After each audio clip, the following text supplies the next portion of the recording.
Die Digitalisierung hat unsere Freiheit enorm erweitert und hat zugleich das Potenzial, sie zu vernichten.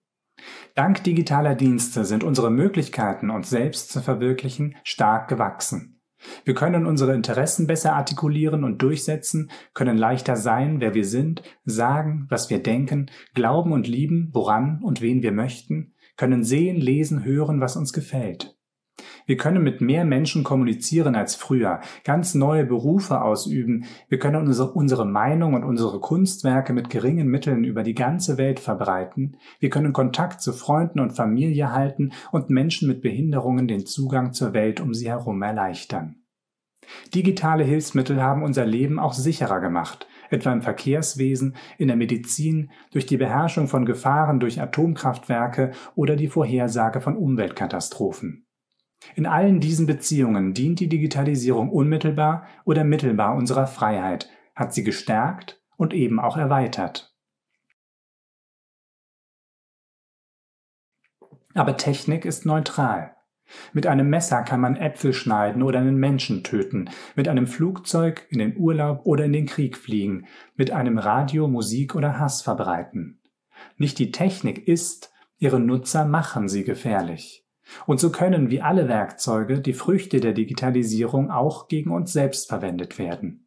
Durch Privatunternehmen und durch den Staat.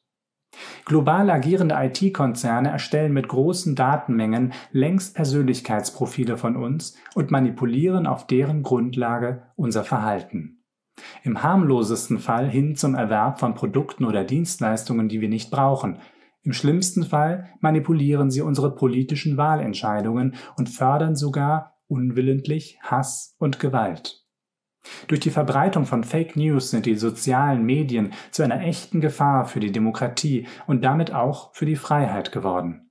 Denn Wahrheit ist eine Voraussetzung für eine freie Gesellschaft. Die Digitalisierung ist zudem ein Geschenk an autokratische Regierungen. Die Möglichkeiten zur Überwachung und Kontrolle von Menschen in einer durchdigitalisierten Gesellschaft sind enorm.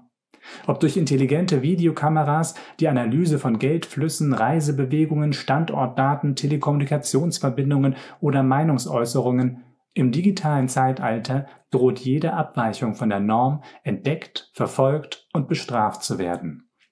Das schüchtert Menschen ein, macht die Organisation größerer Widerstandsbewegungen faktisch unmöglich und zementiert so die bestehenden Verhältnisse.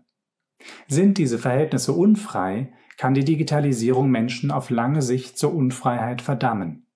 Selbst in freiheitlich-demokratischen Gesellschaften droht eine übermäßige digitale Überwachung die Freiheit zu ersticken. Aber noch können wir die Prediger des Algorithmus davon abhalten, die Menschheit in ein neues, unfreies Zeitalter zu führen. Um das zu verhindern, müssen wir erstens verstehen, wie wir durch das kopflose Streben nach einem sorgenfreien Leben unsere Freiheit und unsere Würde verlieren. Wir müssen uns zweitens darauf besinnen, wie wertvoll diese Freiheit ist. Und wir müssen drittens Wege zu ihrer Rettung finden, ohne die Vorteile der Digitalisierung aufzugeben. Denn das ist möglich. Eine digitale Zukunft, in der wir frei, selbstbestimmt und in Würde leben.